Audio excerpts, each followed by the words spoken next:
7 days ago, the Formula One circus was at the Red Bull Ring in Austria. Now it returns back to its home.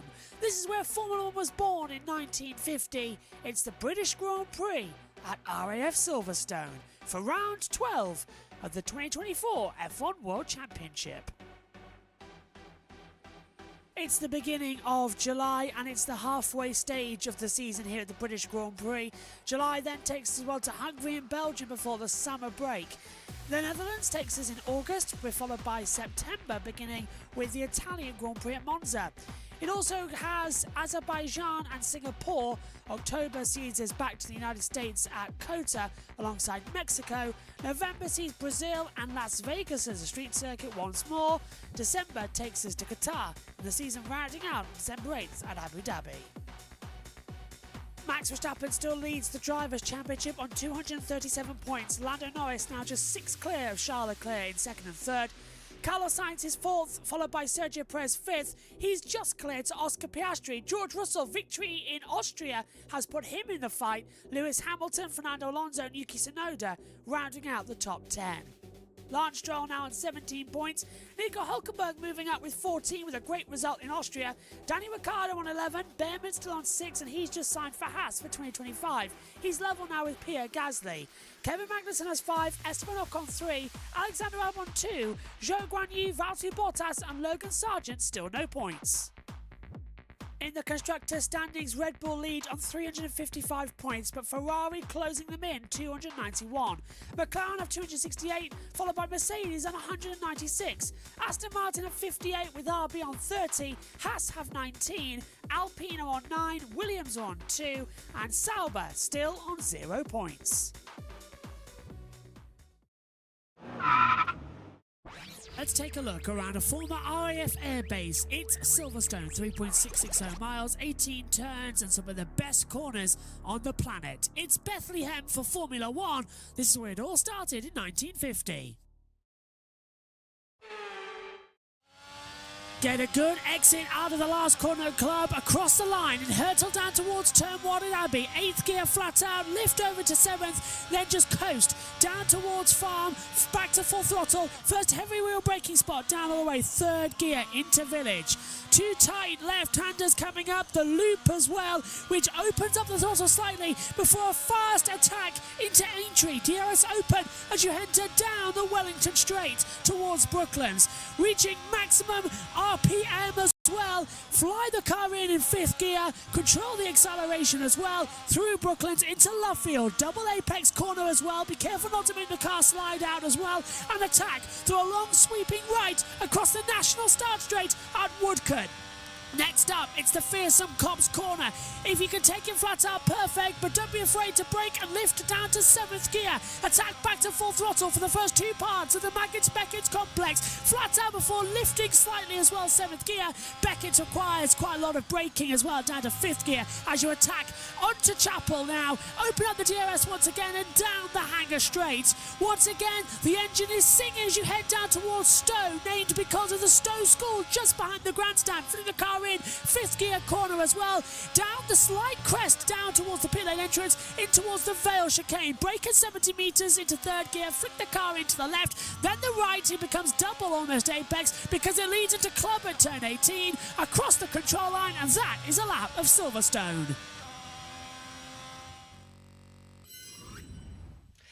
RAF Silverstone has been on the Formula One calendar since 1950. It's hosted British Grand Prix on and off since then. Been consistent since 1985.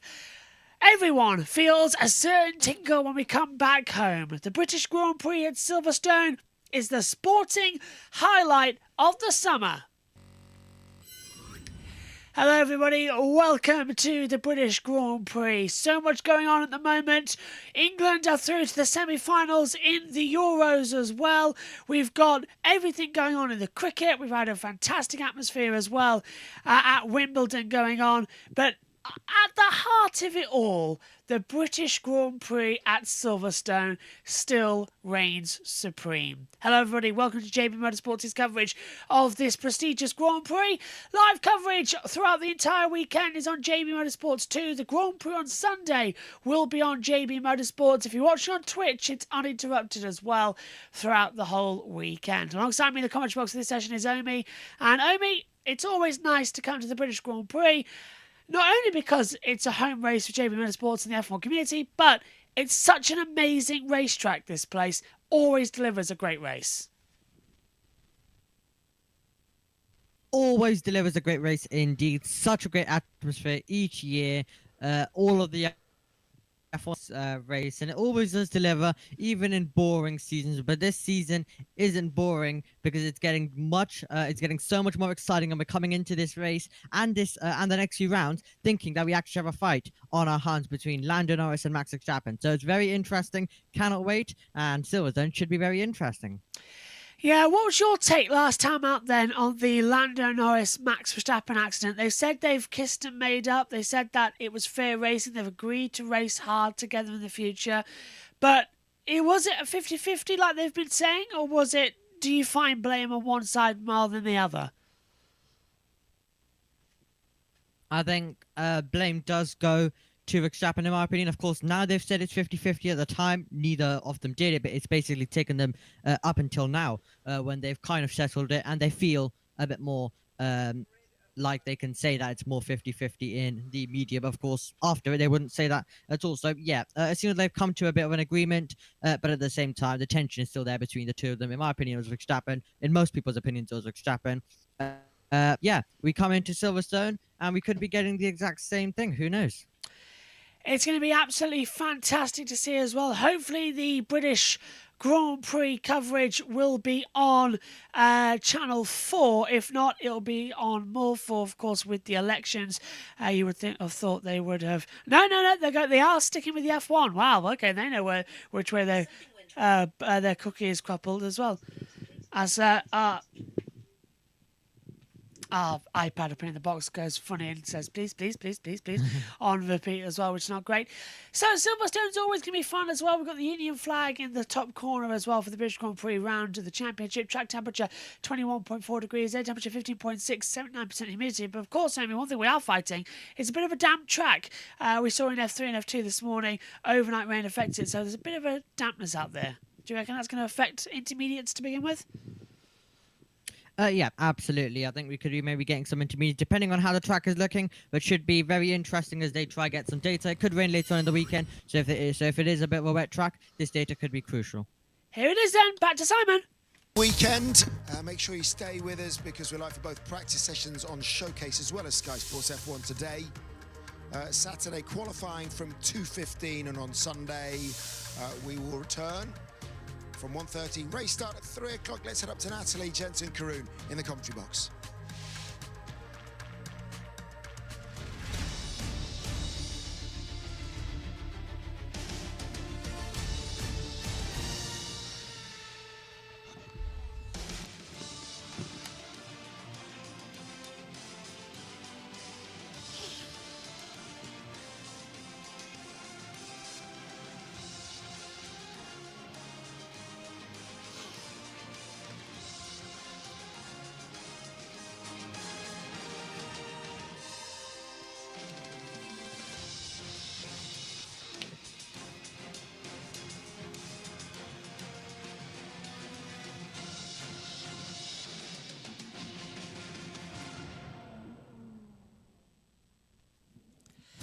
Silverstone reigns supreme when it comes to Formula One and history. This is Bethlehem. In 1949, it held its first ever Grand Prix. 1950, it held the Formula One Grand Prix de Europe, later renamed the British Grand Prix. That was the first of 6 races that weekend, and now it all kicks off here. Formula One is awesome, and this is where it all began. No need for any of the turn names. You know them all. Abbey is turn 1, into Farm, then into Village, the Loop, Aintree, down the Wellington Straight towards Brooklands, Luffield, Woodcote, then into Copse, Maggots, Beckett, Chapel, Hanger Straight, into Stowe, and then Vale and Club rounded out. C1, C2 and C3 are the hardest tyre compounds this weekend as well, just in case they're needed. Followed in as well with all the action on the front. This is always going to be special. The British Grand Prix at Silverstone. Well, revs are up. We're ready for a start as well. Alongside me in the commentary box is Omi as well. Over on Sky, it's Natalie Pinkham, Jensen Button and Karoon Chanhog. But Omi, we're looking around as well, and a bit sunnier conditions to what we expected earlier on, but that's the case. Everything is awesome here at Silverstone, and we just can't wait to get started when we get going. Indeed, absolutely. Great atmosphere here every single year, and it's good to be back for another British Grand Prix. Rain or shine, always this place does deliver with some action, and as you mentioned, it would be great to maybe get a little bit of a wet British Grand Prix on Sunday. If we do get that, as we haven't had it in a few years as well. But I had to quickly run down and go put Channel 4 on recording because I forgot I didn't put the practice sessions on recording. No worries, let's hand over to the world feed and let's listen from Natalie and Simon as we get ready to start. Because we are British after all, it's got something of a microclimate here at this old airfield that stretches out over both Northamptonshire and Buckinghamshire. How much of an impact is it going to have this weekend? We noticed, Karoon, yesterday, huge amounts of wind sweeping through the paddock. But a bit of rain today. It does actually look pretty dry now, so we should get some decent running in. Yeah, the Formula 3 and Formula 2 drivers this morning had a bit of rain, didn't they? And then as the F2 session unfolded, I think they went to slicks at the end of that session, and we haven't had rain since. So I think it will be a dry start to this running.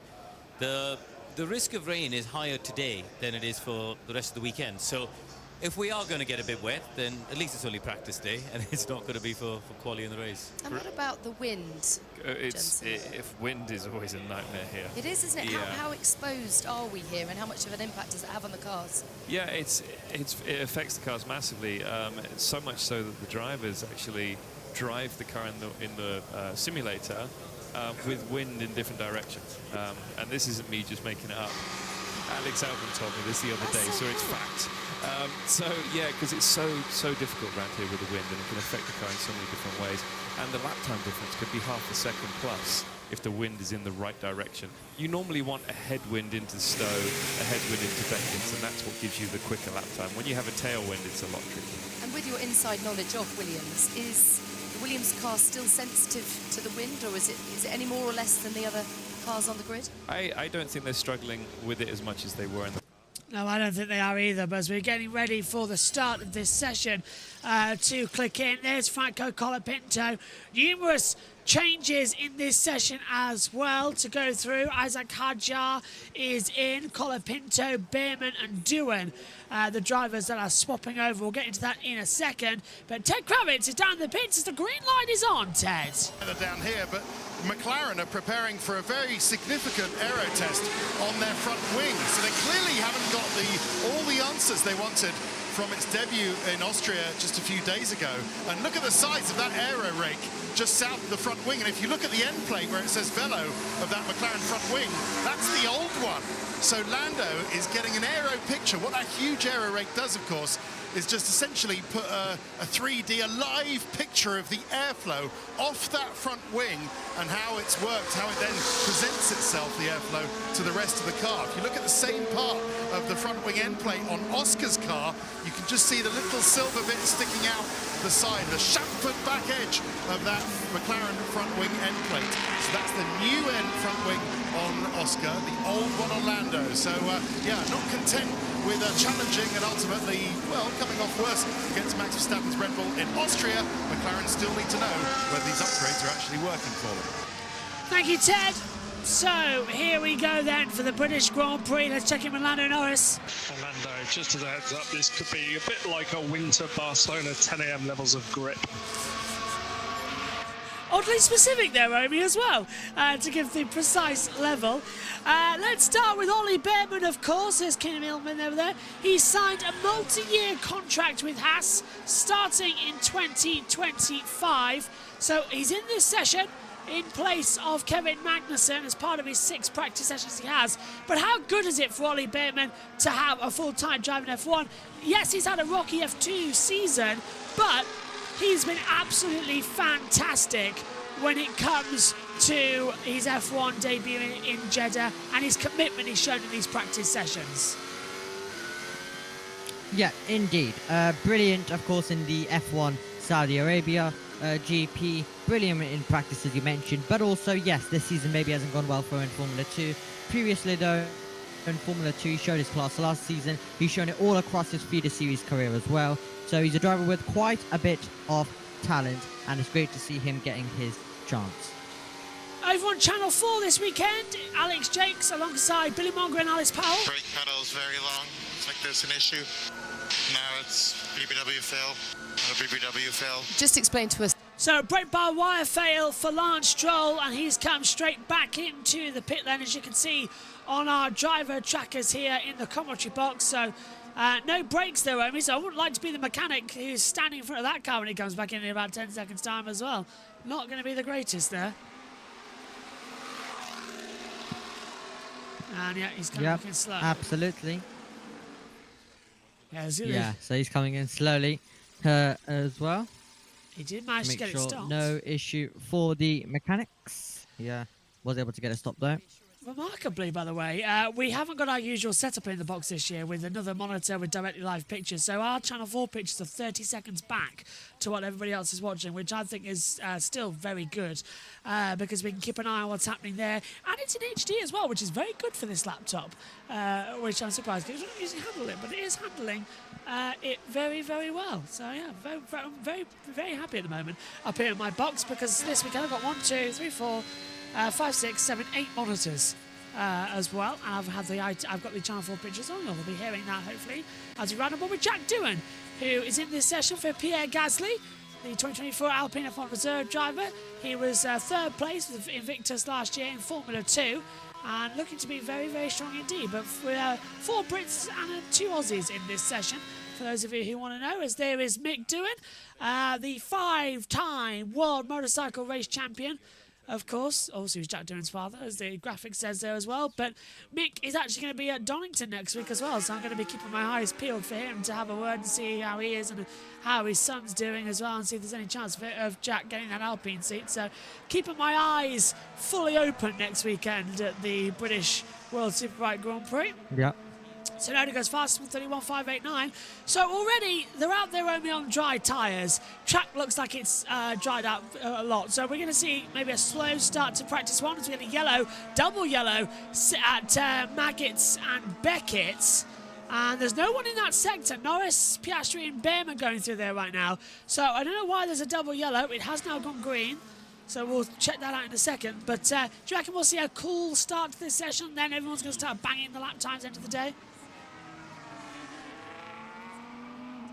Usually is always the way as well, but we take a look right now at Isaac Hadjar putting a bit of a championship challenge right now on in Formula 2 is Isaac Hadjar, and he is going to try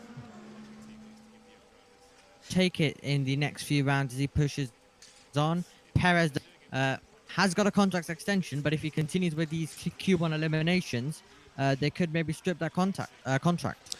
Absolutely. They've even replaced Isaac's number at the front there. So Perez's 11 has been replaced with a 37. So Isaac Hadjar in place of him. Of course, this is not anything to be concerned about. Every driver in Formula 1 must give up his seat in a practice session at least once in the season. For a rookie driver. A rookie driver is anyone who has not completed more than 2 Grand Prix events, so Ollie Bearman still does count, as he's only completed 1. If he completes a 2nd, then we have a little bit of an issue. Sonoda improves on that time and does a 129.864 for Verstappen in 2nd. Because of Hadjar, they said for sure, carrying through in 2nd position as well. That's how much we've been playing around this morning with Formula 2 coverage. But... Bearman slightly wide coming out to the Copse corner. Can't see at the moment why there was any yellow flags out in these parts of the track. So it all looks okay to me. Completed this year, by the way, at the exit here of Maggots and Beckett's, the new hotels that are alongside the section as well. And I don't know about you, but Silverstone this year does seem to be a bit more of a party atmosphere, Omi. Yes, indeed. As well then, as Ollie Behrman continues to push on, of course, knows that he's going in this car. Yeah. Be good. He'll just be doing more FP1s and getting more experience in Formula to prepare him the most for next year. As Behrman crosses the line, he goes into P10, P11 now, because Oscar Piastri goes into P3, and Hamilton now goes into P1. He would love to be up there in the race and in qualifying this weekend as well. Yep, there's David Behrman, Oliver Behrman's father as well, who always reminds me a bit of Tom Hardy. But Hamilton with a 1:29.035, he's gone fastest on those hard compound tyres by 0.8 of a second. So he's on, the only ones out there, by the way, on mediums right now. Bottas 3 at uphold, Hulkenberg on 2, Stroll on 1, and Stroll's got that problem still in the pit lane to hold into as well. 3 cars in the pits, go 17 out on the track, and it is very busy here at Silverstone in the opener for the British Grand Prix of 2024. Reminder on coverage details this weekend. The whole weekend is on JB Motorsports 2. Live coverage of the Grand Prix on Sunday, fingers crossed, will also be on JB Motorsports. IndyCar and NASCAR's races on Sunday will be live on JB Motorsports unaffected. Everything's live on JB Motorsports Twitch. And for MotoGP, that's the only thing you've got to get worried about. No live coverage of practice or qualifying this weekend for MotoGP. That's all being delayed coverage on JB Motorsports. Live coverage of the sprint race and the Grand Prix on JB Motorsports Twitch only. And depending on whether we get our live streams back on the main channel is if JB Motorsports 2 hosts the Grand Prix. We've got a spin for Yuki Tsunoda down at Luffield at turn 7. So Tsunoda has spun. He is the car that is stopped on the driver tracker down there. Has brought out the yellow flag as Russell does a 1:28.888. And it is a permanent yellow there, Omi. So I'm starting to wonder. Yeah, there it is. He's beached it. This will be a red flag. Oh, he's beached. Oh, Yuki. Yeah. That's going to be a crucial session. That he's lost now. Need to be a red flag. It's out now. Yeah. Oh, Yuki. That's one of the things about this circuit. It's old school, so you get the gravel around. I'm stuck, he says. Yeah, he's in the gravel, and so he's lost it on Apex, and the rear tyres just got into the gravel, and he's beached it. It's a difficult part of the circuit here. Old school. That's what I like about gravel. But Yuki's now lost the whole hour. Talk us through it then, Omi. How does he do it down the one straight towards Brooklands? Here we go then. Into Brooklands we are going to send it. So will Yuki Tsunoda, he'll get on the power, and then we'll wait for it. Oh, he's just going to lose it. He'll lose it, and straight over into the gravel, and then we'll get his foot down and find out that the tyres are beached, and that is the end of his session. Just lost it. If that happens at the race as well, that would be very embarrassing. As he just, as you say, puts his foot straight down and just spins and beaches the rear tyres. Not exactly the best idea to do there. He could have arguably gone out of that gravel trap without doing that. So, red flags out then with 50 minutes to go then of the British Grand Prix. Russell, Hamilton at 1-2. Yeah, I knew that was coming to come forward as well. Right, time then to head over to the BBC Radio 5 Live team. I just typed in BBC Radio instead of BBC F1 there, so even I was going wrong there. Because I think Channel 4 are also going to an ad break, and I can't grab the earphone jack quick enough because it'll switch off Omi. So, safety red flags are out. The car's coming back into the pit lane. That's how your driver tracker is. It's weird. Have you got multi-view open, Omi? Because you can see, to me, it's weird because Silverstone's flipped. I'm used to it the other way round, not this way round. So I'm having to almost relearn the circuit. It's really confusing me. I can't flip it either. So, yeah, because usually for me, it's the other way around. So I'm just trying to follow it around the lap as the crow flies, which is a bit tricky. But I'll get used to it. I'll stick some post-it notes around the track map as well as to give me the corner names, because I'll remember it better than where it is out there on the circuit. Yeah, they have gone to an ad break on Channel 4. They're showing Lee Mackenzie with Alexander Albon and James Vowles and Billy Monger at the Top Gear test track for some reason, which I find absolutely hilarious. So let's go over to BBC Radio 5 Live then. Red flags out then. Immediately, as he's just squeezed on the brake pedal, it's immediately sent the rear overtaking the front, as it were. It's actually a lot easier to do. Like, Yuki Tsunoda is a good driver, and I think a combination of hard compound tyre on a green track and maybe too big a bias shift to the rear has caught him out. Shame, because he'll miss the rest of the session. Yeah, exactly right. It's going to be difficult to get that car back to the pits, and even if he does, they may well run out of time. Of course, in a practice session on a Friday, the clock continues to run down, even though the red flags are out. Everybody back into the pit lane, but we've now got 48 minutes and 32 seconds left on the clock. So a lot of work now being done in the garage, drivers talking to their engineers. Abby, in these moments when you are back in the garage in the middle of a session, how important is this relationship between driver and engineer? You're working across 2 championships this season. You're in the F1 Academy, but also the British F4 Championship. You're obviously working with different teams and different people. How easy is it to build those relationships, and how important are they?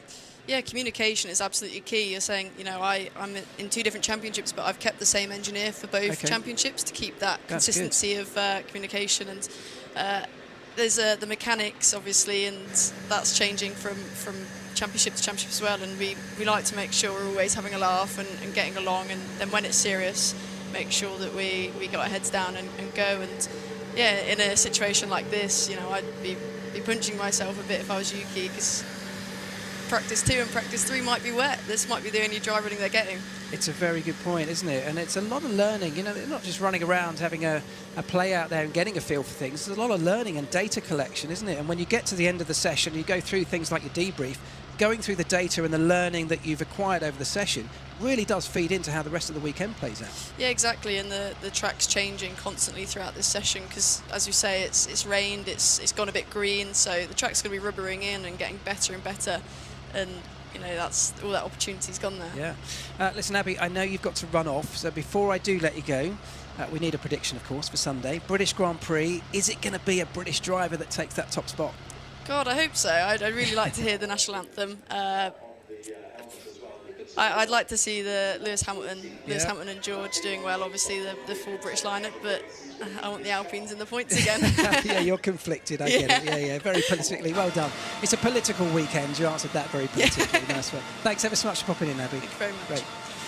Right, we have now 46.5 minutes left on the clock. We've still got the red flags out after Tsunoda found himself in the gravel trap and well and truly beached. It's George Russell who currently leads the timesheets with his teammate Lewis Hamilton just behind him. Verstappen is 3rd with Leclerc 4th. Oscar Piastri in the McLaren is 5th. Tsunoda, the guy that brought out the red flag, he's in 6th. Sainz 7th, Ricciardo 8th, Ocon is 9th, and Ollie Behrman, the man who has just signed for the Haas team for 2025 and beyond, rounds out the top 10.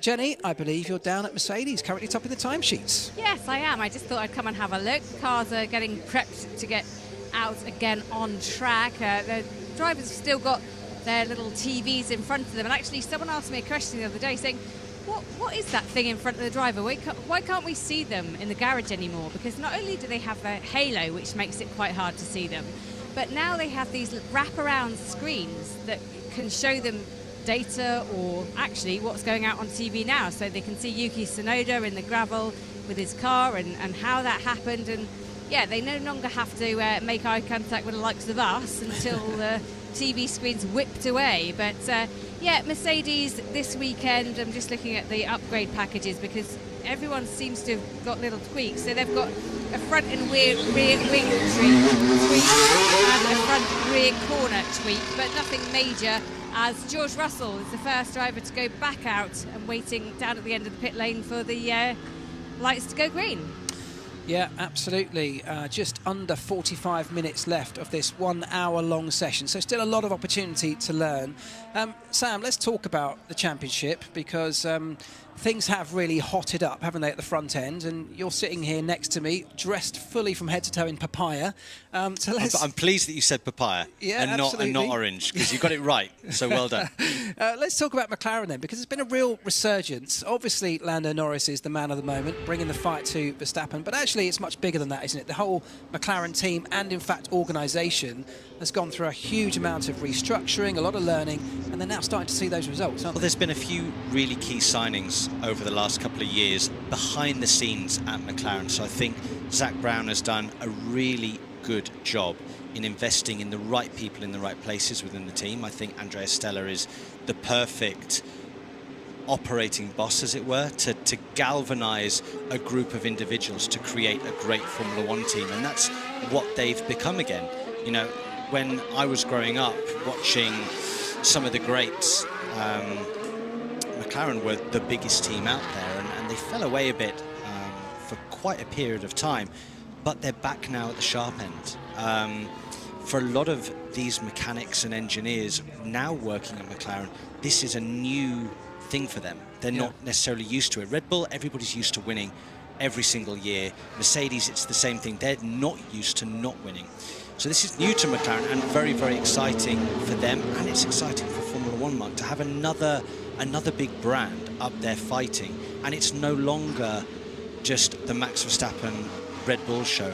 We genuinely have a team and a driver in Lando and in Oscar who can take the fight to Max Verstappen. It's a good point. It's a really strong lineup, isn't it, as a pairing? I know that Oscar Piastri's had some difficulties of recent weeks and things not quite going his way, but the pace is clearly there. The car is definitely on the money, and actually at times the fastest car. We've seen it in recent times that Max Verstappen has genuinely got a fight on his hands right now. So yeah, things looking promising, and you're right, the team itself, the team behind the scenes, just now learning how to win again, because as you say, for a lot of them, they haven't experienced that, certainly on a regular basis. So for the team, the drivers, and of course, Jenny, the McLaren fans that we see everywhere out here, times are looking good for McLaren, aren't they? Absolutely. As I just walked down to their garage, which is almost hidden actually, it's a bit of a shame because they're at the far end of the paddock and the pit lane, so actually the fans that want to see them can't really have a good view into their garage because they're under the pit lane exit, so that's a shame for them. But I tell you what, as we walked in this morning, so many McLaren fans, I mean, like nothing I've experienced in the past, and I've been coming here for quite some time. It was black and white when I started coming, but now it's very much papaya. That is the main colour that I see in the stands, and it's really fascinating to see the shift. And a lot of those Lando Norris, what are they, like high-vis day glow green hats? That, I mean, I couldn't style that out, but a lot of people can. So we've had a bit of news in from the FIA, everybody. Abby's left the building, unfortunately, but her team's had some bad news. Pierre Gasly's got a grid penalty this weekend. A whole new engine has been fitted to that car. So I'm not sure exactly how many places it'll be, but it'll be a long way down the grid as a result of that. And of course, they may take the opportunity to do other changes, which might have further implications. On the subject of engine penalties, we're expecting one for Max Verstappen before the summer break as well. I would imagine that probably to happen in Spa, because he's on the limit after a particular problem that he had in Canada with an engine which has been pretty much written off by Honda. Sadly, it has been written off. We're back. Hello. Keir Starmer's speech, as Lando Norris has a little bit of a wide moment there as well, coming out of Aintree. Hello. Hello. So, all's well in the world again. Temporarily. Oh, look, red buses. That red bus, actually, if you're watching along with us on TV pictures via Sky, Channel 4, or on F1 TV, as I know some people do, that red bus takes you from one side of the track to the other if you want to go to the paddock. So, it's a very nice, comfortable bus as well. Here's Lando then, 20th at the moment. Agile's back out on the circuit, so Noda's going to drop down in this session. Verstappen, the second fastest, by the way, we saw 30 seconds ago, on a 1:28.370, so he too is improving on time to hold it together. Riding with Lando now in driver's eye through Maggots and Beckett's. Jenson Button says it's this section of the track that you can only get right about once a weekend, and it's full on, flat out as well. down the hangar straight towards Stowe. And flick the car in as well to keep it on the inside. Do you know, I don't know if Harry Benjamin is commentating on F1. I think Harry's on F1 TV, you know. I generally do. Is he? Yeah. I've just got this feeling. I'm trying to work out. Alex actually took the bus to Silverstone as well. I'm trying to work it out. Saw that. Well, I know Ben didn't have the best of weekends last time in commentary, but did he? Don't know if it affects anything. Where is he? I'm very confused now about where he is, because who is on F1 TV? Hang on a minute. Surely Harry would have said. He always Surely would have said. Yeah. I'm trying to check out. Oh, hang on a minute. I've just thought of something that we can do to have a look. We have access to F1 TV commentary, don't we, via the app? Let's just check. Yeah, we do. We do. I'm on it now. I'll get a microphone. Hold on. I've opened up a mic. Let's listen, shall we? We may get a little bit more rain, so Esteban Ocon on radio there, as we're keeping a little bit more of an idea on... Well, that is Ben Edwards. So Harry is on 5 Live. So that confirms that then. Yeah. Here's Behrman. There we go. Got it all sorted. Yeah, I wish they'd release who's commentating what when. It always gets confusing. Channel 4 have different world feed pictures to what we have. Just a little update for you there. They're slightly different. So I'm keeping my eye on both of them. Do they? Yeah, because they're following, they've continued to follow Colapinto, while we have followed Behrman still on this lap time. So, yeah, just a little heads up there. I quite like the look of that. That's good. What was Behrman's time? Where did he go? 5th fast on the soft tyres as well. Stroll goes 6th, but it's a 1:28.660 for Ollie Behrman as well. With 37 minutes to go here at Silverstone. So Zach Brown's on the pit wall. Let's go down. He's with Natalie. I'm today on this beautiful summer's day in Great Britain. How are you? Good to be here. Enjoying our British weather. Absolutely. Right, 5 days on from the big incident in Austria.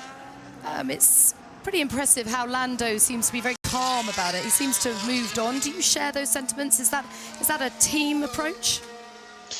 Yeah, we obviously have some concerns over what happened last weekend, but that was last weekend. Andrea and I will address those to make sure the rules are consistently enforced, but from Lando's perspective, he can't unwind. He can just learn from last weekend and give maximum effort this weekend, which is what he's focused on. And what specifically do you think he has learned? That's a good question. I think he knows it's pretty tough out there, and needs to just put himself in a position to make sure that doesn't happen again. But I think more of the responsibility is on the stewards to be more consistent in their policing of the regulations. Also a little unfortunate that all of us teams are privy to what we see on the data and maybe don't encourage our drivers, because until someone tells Max that what he's doing is outside the regulations, I don't blame Max. He's driving at the limit. He's a world champion, so until someone tells him what he's doing isn't correct, I wouldn't expect him to drive any differently. So I think the issue is really on pit wall and getting some more consistency around our stewarding. So you don't expect Max to change, but do you think the rules of engagement between the two drivers will? Because they're driving at the sharp end now in your McLarens. Do you expect anything to alter in the dynamic between Oscar and Max, or indeed Lando and Max? Well, all these Grand Prix drivers race each other very hard, so I wouldn't expect that to change. We just need better enforcement of what the rules are. But I expect Lando, Oscar, Max, and all the drivers out there to race each other as hard as they're allowed to. Zach, can I just pick you up on that? When you're talking about better enforcement, what do you actually mean? Because Max got the penalty, didn't he? He got a 10-second penalty and the penalty point. So what is it that you think more needs to happen in terms of this enforcement you mentioned? Well, I thought Anthony Davidson on your show did a fantastic job of, in a very articulate manner, demonstrating what's moving under braking.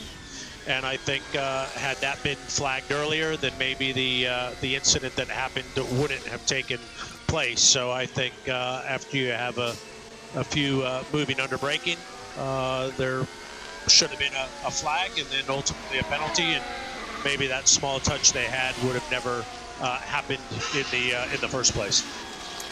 Hey Zach, it's Jensen.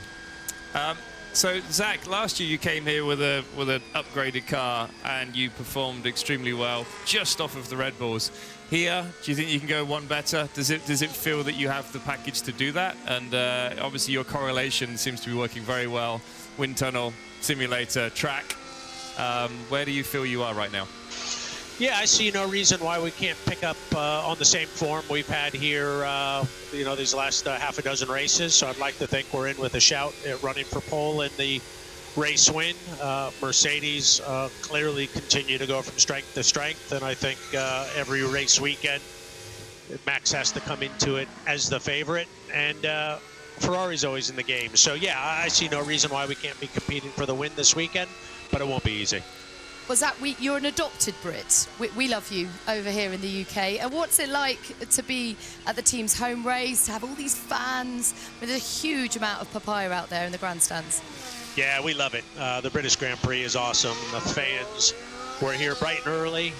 Weather didn't deter anybody, and this is an awesome race. And hopefully we can go one better than we did last year. So the McLaren and Lando Mania is awesome to see, and of course George and Lewis aren't short of a few fans here as well. Great stuff. Thank you very much for your time, Zach. All the very best this weekend. Cheers. Zach Brandt there, the team principal of McLaren F1 and the chief direction officer of that as well. A few more raindrops and flies hitting Carlos Sainz, but he has just gone fastest, the winner here in 2022. He's done a 1:27.925 on the board. Hamilton second, with Russell third, Verstappen fourth, Piastri in the top five. Majority now coming into the pit lane as well. So it's as we sort of predicted earlier on, slow start, then everyone's going to go bang at the end of the session, get some lap times in. Yeah, that is exactly what we are expecting indeed, for it to all become a little bit more exciting near the end of the session, when they will all push on. But if the rain was to start hitting, then that plan would be ruined as well. So Sainz, Hamilton, Russell, Verstappen and Piastri right now, the top five. Oliver Behrman, as expected, one of the leading rookies in this session. The other ones still trying to get some lap times on the board. Colapinto's got up to P17 right now, as the rookies just get used to it. Alonso goes P6. So they're just starting to get a few lap times on the board, but the session should be getting more exciting near the end of it. Adam has said in the chat as well, happy Friday, guys. Enjoy the British Grand Prix. Have a great weekend. Cheers. Thank you, Adam. Hope you had a fantastic Independence Day. We certainly did as well over here. 400 odd seats as well. It's a landslide majority. It's a good day. Do you know, everybody woke up this morning and went, it was nice. However, most people I know, Obi, did you stay up a lot? Oh, hang on a minute. I'll interrupt myself because Alexander Albon coasting through the middle of Maggots and Beckett, and Bottas nearly wiping him out coming through that part of the track as well. Was very dangerous, but with Albon on the outside line as well. What did you do with the election? Did you? I know you watched some of it, but did you stay up or did you go straight to bed? Bed. I got to bed about 2, and then woke up at 4, and then went back to bed at 4:30, and then woke up at I think 7:30, 7:45, something like that. Oh right. We're going to stop talking again now. Seems like it's always the way. Let's head back over to BBC Radio 5 Live. To a multiple stop race, and yet they all seem to favour the one stop. I mean, it's always that balance, isn't it? And that's what a lot of the work going on right now in FP1 is to understand as to how long your tyre is going to last, what the sort of levels of degradation are, and the tail-off of performance. How sort of obvious do you feel that in a car over a sort of 10-lap stint, let's say? You've got to do your homework. Actually, I'm going to give Omi a special treat. Because Sky might be on Omi, but do you want to There you hear go. your favourite? Here you go. Here's Alex. Thank you very much, Lee. Indeed. As we have half of the session remaining then, a session that Carlos Sainz is top at the moment, and then it's Hamilton ahead of Russell. Verstappen has just headed out onto the circuit for an outlap. Stroll has used a medium tyre, so he's in 5th, but it's a softer compound to those ahead. And then it's Piastri, Bottas, Alonso, Leclerc, and Oliver Behrman, who is one of 4 substitutes in this session, as we check in with a moody slow-mo of the driver who has more wins around this circuit than anyone else in Formula One history. Lewis Hamilton not having the most straightforward of seasons by his lofty standards. He's watched his teammate win 2 times now since he last stood on the top step of a Formula One Grand Prix. It's a mad stat, isn't it? When you think we're talking about Lewis Hamilton, obviously he's going to try and seek his 9th win around the circuit, and the winner in 7 of the last 11 F1 races here, so he'll be looking to try and add to that again this weekend. And it's not going too bad so far, is it, Billy? We're not going to get too excited. It's only free practice 1, but at the moment he's sitting a 10th and a bit off Carlos Sainz in the Ferrari. He's there in P2, but there's that weather radar, and we keep checking our weather apps, and I think it's meant to be fairly mixed conditions all weekend. I mean, we shouldn't be too surprised. We are at Silverstone after all. Yeah, it always throws a spanner in the works coming here and having those mixed conditions. You don't know what you're going to get. Keeps the team strategists, especially on race day, on their toes, because it can be won and lost sometimes around here with calling the right strategy in those tough and difficult moments. Out onto the circuit, Nico Hülkenberg off the back of his best result of the season in Austria, his best result for a couple of years, with a really strong 6th place that has transformed the lower end of the Constructors' Championship. So we've had a dominant Big 4 this year. That's Red Bull, Ferrari, McLaren and Mercedes. They've been out front, and they're getting closer and closer, it seems, as the races tick on through the Formula One World Championship. You've got Aston Martin in a bit of no man's land in 5th place, and then a really tight battle between RB, Haas, Alpine, Williams and Sauber, and the difference between these places in the Constructors' Championship is millions and millions of pounds at the end of the season. Yeah, it's a huge part of the championship. The Constructors is where the teams get all their financing from for the next season, so it's really important to deliver and to get as high up the Constructors. Obviously, Kick Sauber bringing up the rear of the order at the minute, haven't scored a point, so it's been a struggle for them at the start of the season. They've got a 10-time Grand Prix winner in Valtteri Bottas in that car. They've also got Zhou Guanyu, who's qualified inside the top 10 here in the past. We're on board with the World Championship leader, man trying to make it 4 titles in a row by the end of the season. Max Verstappen, despite that crash with Lando Norris, actually extended his World Championship lead. He now leads by 81 points coming into this weekend. It is. Yeah, I mean, Max is doing a fantastic job, isn't he, Omi, as well? He's just pitch perfect. Yeah. As he goes top. 127.764. Yeah. Indeed. So, of course, if Norris finished second, we haven't finished first. The point gap between them would have actually been less than what it is now as well. But Norris really wanted to go for that race victory, understandably, of course. But it got tasty between both of those 2 drivers, and we'll be hoping that it's tight between them today. But we maybe don't get it as close as it was, as Williams go to work on the car of Franco Colapinto right now.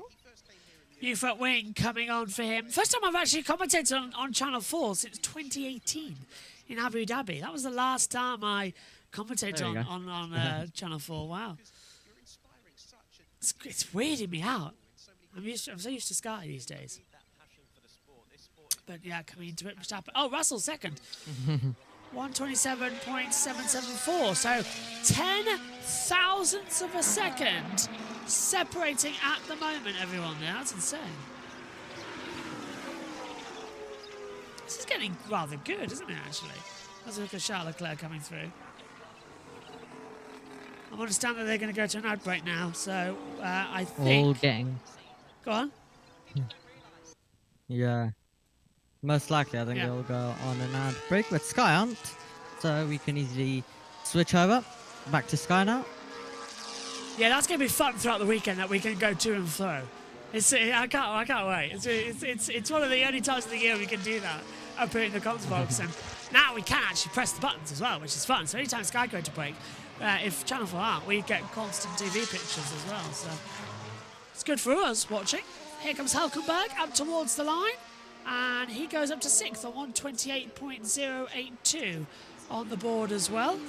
Oh, no way. No. Okay, what? Okay. Is Megan there or something? Yeah, Megan's, strawberries and cream. Oh, nice. So she's just telling me to send the code so that we can all get strawberries and cream. Lovely stuff. Oh, there's Pierre Gasly coming through. You got a great penalty for this weekend, of course, from what we're hearing. Yeah, 30 places I heard when I was watching the F1 show yesterday that you can watch online for free. Just to let you know, Emmy. Yeah. With the driver's press conference, so it's 30 places he's got. So it's a whole new deal for him over there. It's going to be quite exciting. Hamilton, 0.06 of a second up on Verstappen's time with 28 in that first sector.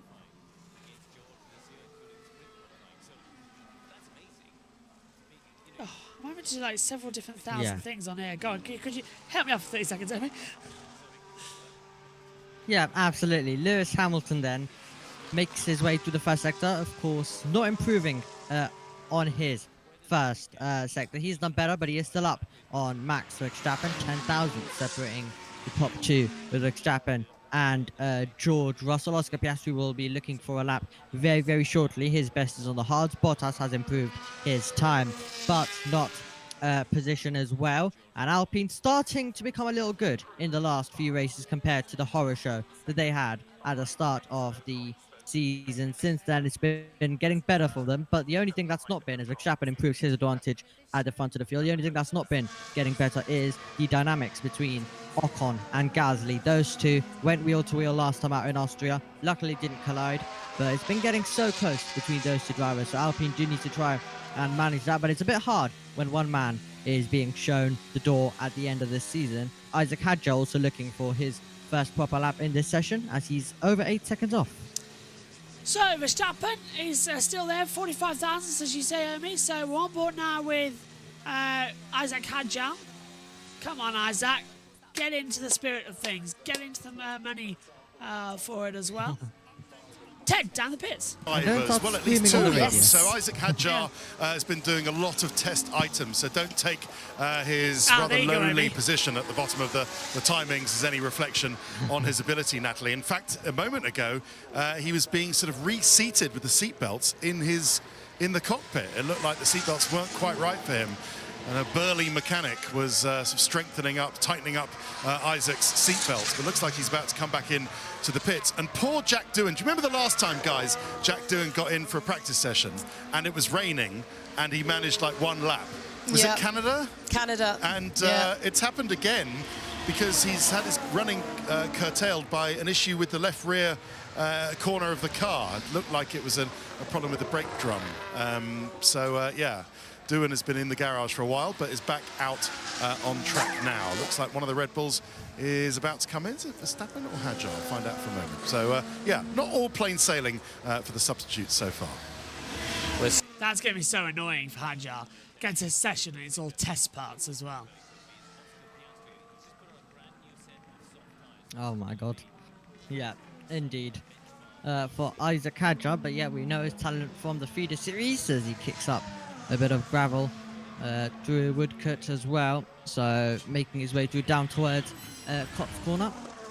And at Silverstone, as you mentioned, it's all about the corner names, and even at this circuit they've added the corner names at the bottom when where they do the turns as well. Oh, they have! I've noticed that. Yeah, that's lovely. I had noticed that because, as Megan always points out, our timing monitor sort of cuts off the last third of the screen. So you always have to, where I stand in the commentary box, it's fine, but where Megan stands in the commentary box, it's a bit of an issue. So we haven't yet got the height right of our timing tower. So, yeah. Ideally, everything needs to be moved up a little bit. So we're working on it, But yeah, so into turn 18, that's called Club, and across the line. That's a good idea. I hope they do that when we get to Spa as well, because you've got into La Source, Eau Rouge, Radion, Le Com, into the, well, that's the Com chicane, the Camel Straight, into the Com, down through Malmedy, into Avage, through the X corner or Speaker's corner, Pouon, Fagna, and then into Stavelot, then the curve to Porphyre, up towards Blanchimont, and into the bus stop. So yeah, love it if they do that high job putting a wheel on the gravel though. He's going to have a busy couple of hours. I think every F2 driver here is going to have a very sore neck at the end of the day, because they're going to do this. Yes. Yeah, they've already done practice, F1 practice, qualifying for 2, and then they've got the races tomorrow. They're going to have really sore necks. Yeah, indeed. Behrman, of course, has already had to do that at Imola this year earlier on. But yeah, so they do F2 practice, they do then F1 practice, and then they do F2 qualifying to wrap up their day as well. So lots of switching and changing for these drivers in these sessions, as all of them in this session, bar Doohan, of course, who didn't drive again for Formula 2 year. All of them will be looking to get a good F2 qualifying on the board later on today. By the way, we are going to be having our own JB Motorsports QR code. Sky just reminded me because I put it on the monitor here as well.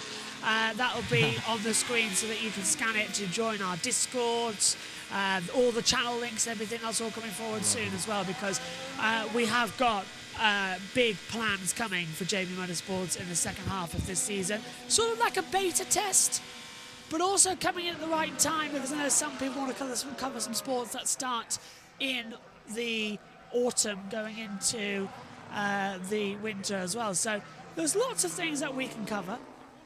I think actually, believe it or not, someone did come to me and said, I can't really announce that, I can't say anything because we haven't confirmed it yet. I'll say this, somebody came to me and said they wanted to do a similar type of program that another broadcaster does, and then have one specific thing every week as a part of the coverage. And I thought, what a good idea. Highlight the best one over the weekend, where you'll have 3 days, go for it, best one each day, you get, and then a review show afterwards as well. I thought that was fantastic. So there's a lot more plans coming for JB as well. JB Motorsports and JB Sports and all that lot coming through as well. Yeah, you'll like it. You'll like it. I'm not just going to do motorsports. Got a lot more planned as well. Although I've got a 2-hour train journey to Nottingham for Donington next week. And I'm going to write it all down there, and then I've got a week off where ideas will be teaming up. I've got 2 weeks off, 2 weeks, everything teaming through my head. I'll be planning and getting it all sorted and doing it as well. I have my laptop with me as well for the first time. Usually when I go away, I don't have my laptop. I've got something else, so that's going to be great news as well. Channel 4, for some reason, have got pink windshields on. I noticed that a couple of rounds ago, but I believe they're picked this weekend for breast cancer awareness. So I think that's they're using this opportunity live to highlight it, I believe. So that's very nice of them. It's confusing me as well for their microphone shields as well. They check. We keep ours black unless we're trackside where they go. Well, we keep ours blue unless the trackside where they go black. So yeah, let's keep an eye out. 15 minutes to go. Sky, I believe, are going to their last ad break soon. Just as a heads up, so Channel 4 are not on ad break, so we'll keep them through. Piastri's top, 127.631. Verstappen is 0.098 of a second down at the moment. Severe deja vu at the moment. As they fly in the air.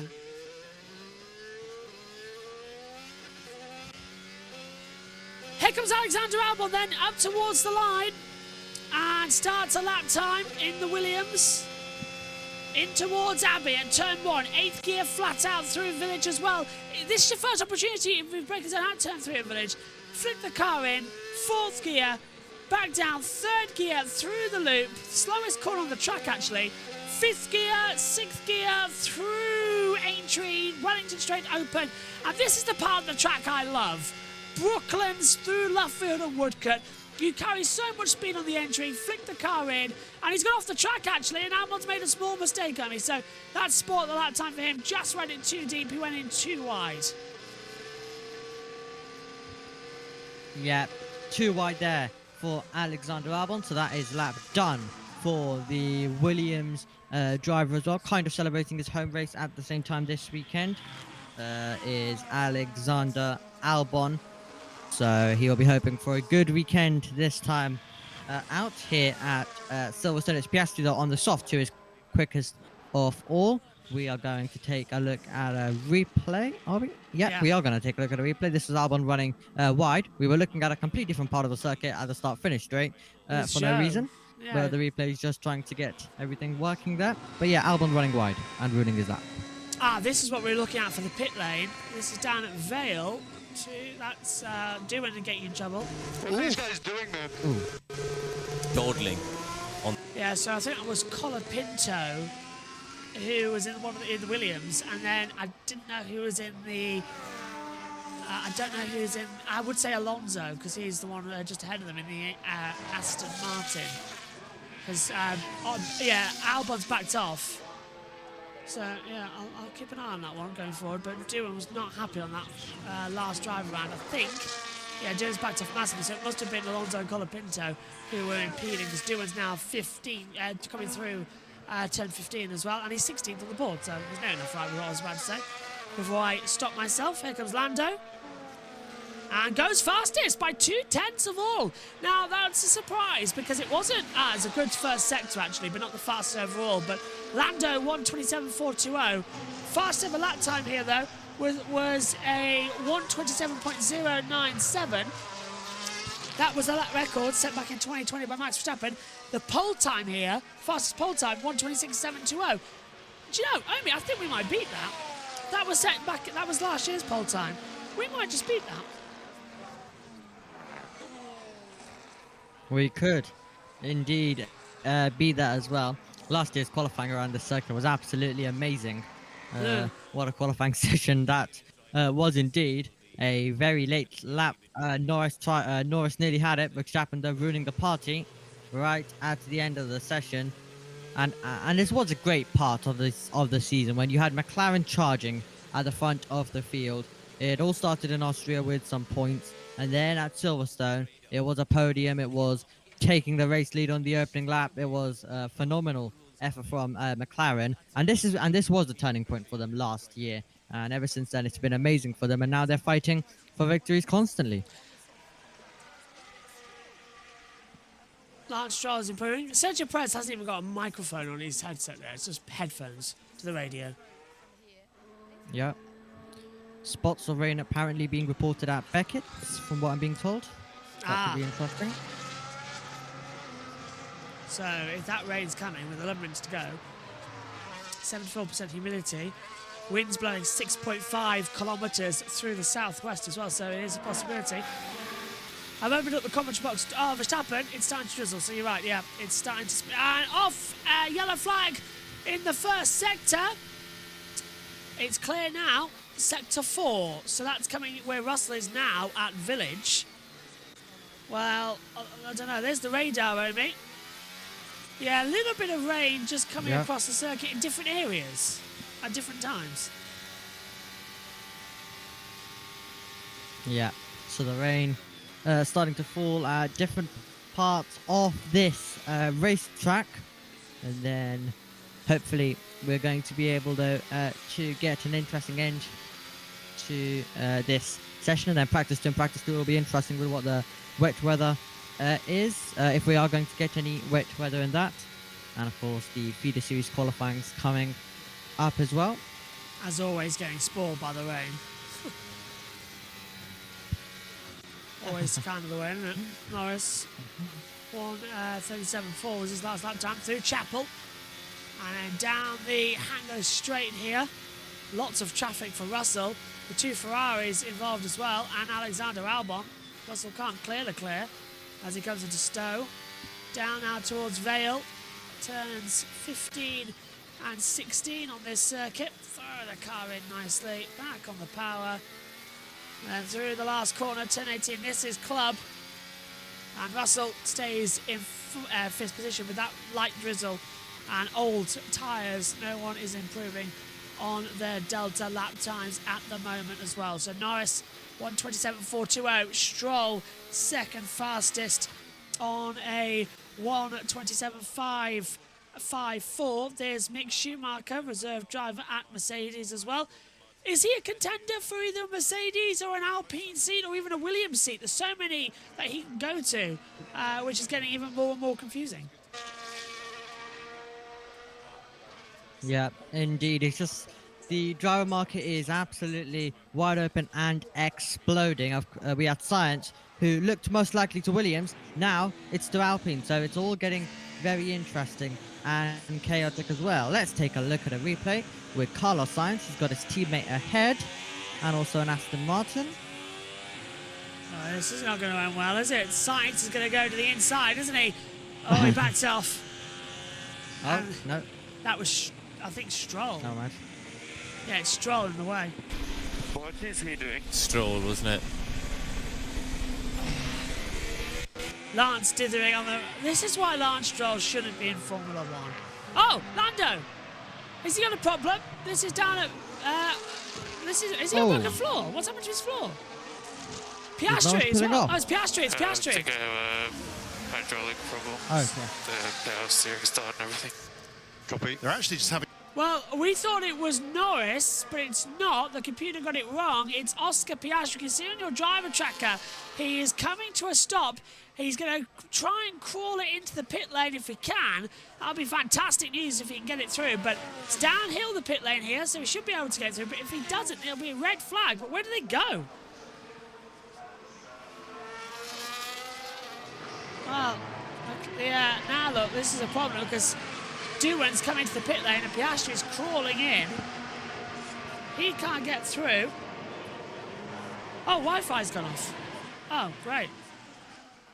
Ethernet's still working now, I'm delighted to say. But the Wi-Fi's gone funny. And he's crawling in, Omi, as well. This is slower than Lance Stroll coming down there.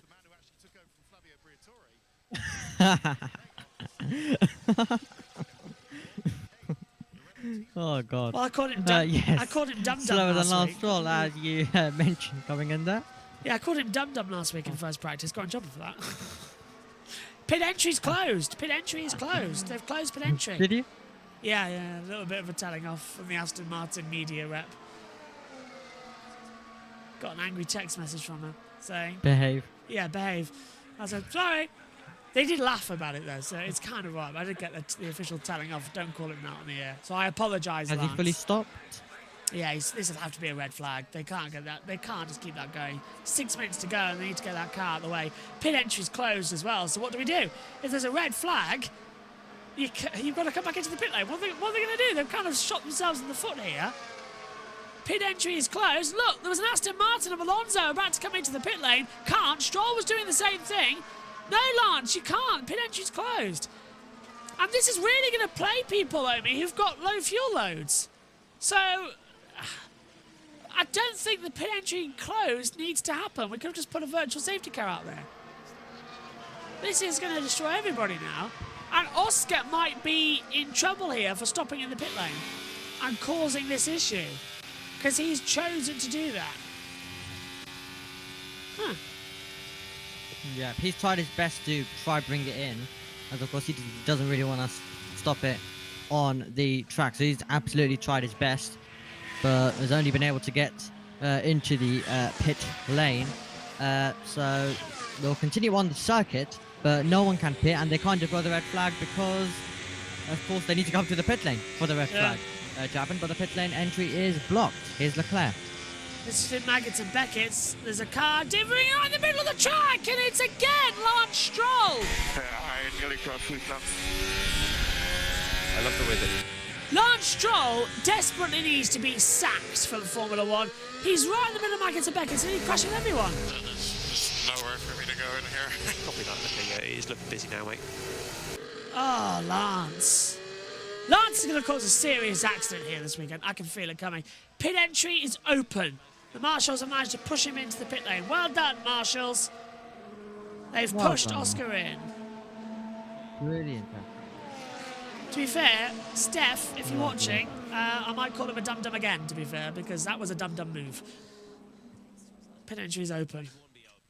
That was terribly bad from Lance, though. He's not having a very good session, is he? My word. Yeah, well, we're back underway. With 4 to go. Norris on 127.420. I'll take my ring off as well, actually. It's hurting my hand. A lot of fluid in them as well. You know, like how your fingers can swell. That's what's happening with me at the moment. Yeah. So Norris on 127.420. Zach's gone. Father and son watching the sport. Get that little man a nap. He needs a nap. He's looking very tired and sleepy. So get him a nice quiet zone in the middle of the track and get him an hour nap. No matter about the support series. You can wake him up for the practice too, but get him a nap. He's got a weekend pass on as well, so that should be okay. To be fair, I'm going to say this. If you take your kids to a motorsport race, bring them for the Sunday. If they're young. Because 3 days of a disrupted routine, not the best idea. But then again, if you tell a 3-year-old you want 3 days of Disney or 3 days of Formula 1, they'll probably say Disney. But the ones who are F1 fans who say F1, it's their Disneyland. So you've kind of got to go, yeah, all right then. Yeah. But I couldn't take it there. I would have just gone for a day. I mean, now I could do it. Now I'm fine. I've got 3 days at Donington next week as well. Slightly nervous about that, to be fair. Yeah. 3 days at Donington. Because I've only been there for 1 day and it's worn me out both days. It's not so much the walk up and down and everything, but it's the fact is that it takes me an hour. It takes me half an hour to get from my sister's house to Donington. And it takes me half an hour to get back. But also, after that, there's a 30-minute walk from the circuit entry to the actual point of the track you need to be out in the paddock. It's a very long walk. I'm considering taking a scooter and leaving it with Maddie. And I can just scoot around. That might be quite nice, actually. Take a scooter and you can scoot around Donington. Be nice and quick. 150 to go. I don't have a scooter, so I'll have to... Oh, I've got a Paw Patrol one over here. I've got a bicycle. There's actually 3 bikes here as well, looking at it. There's an exercise bike. I don't think I'll get far on that. No front wheels. To come into it as well.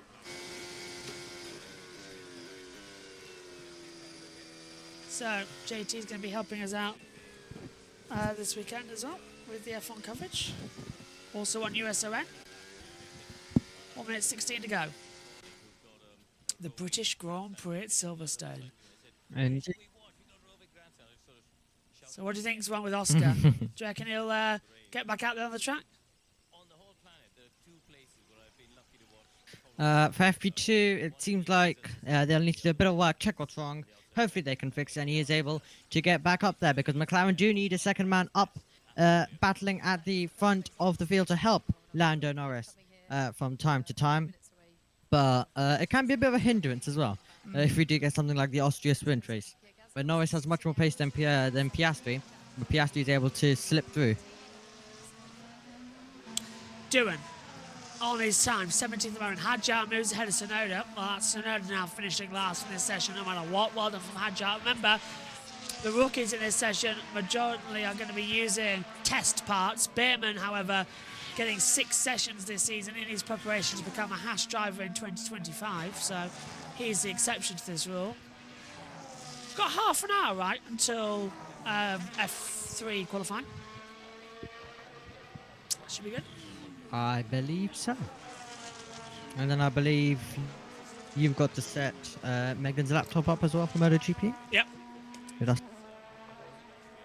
at 2, so a bit of world fit, yeah. So, lovely stuff. Well, actually, it should be one after the other, so it should be just okay with how it all works out. Doohan taking the line and takes the checker flag. Yeah, F3 qualifying on Sky starts at 2, so we should be good. Yeah, it should be fine. Megan's will start before that. There's Alice Powell's protege, Abby Pulling. Can't wait as well to catch up with Abby at Knock Hill. It's a smaller paddock, and I'm there for 2 days, so I should be able to hopefully stay in contention. Here's Lando. Whoa! Is that with Max? Oh my word. Who was that? It's one of the Red Bulls. Is it Max? It could be Hadjar. Can't quite tell from this angle. Yes, it is Hadjar. Oh, yeah. Imagine if it is with Max. Hadjar. Baptism of fire there. Hadjar going wide and catching out Lando Norris, and he pulls over to the inside and he gives a wave to Lando as he goes by, saying sorry. Well, good reactions from Lando Norris there. I'm surprised that Hadjar made that mistake. Yeah.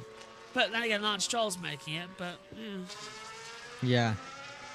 Closing speed of an F1 car is always faster than an F2. It's one of those moments, isn't it, where you just don't know what's going to happen next in Formula 1. Lando's taken the checker flag twice. Now that might, why hasn't he just done the practice start then? That's slightly concerning.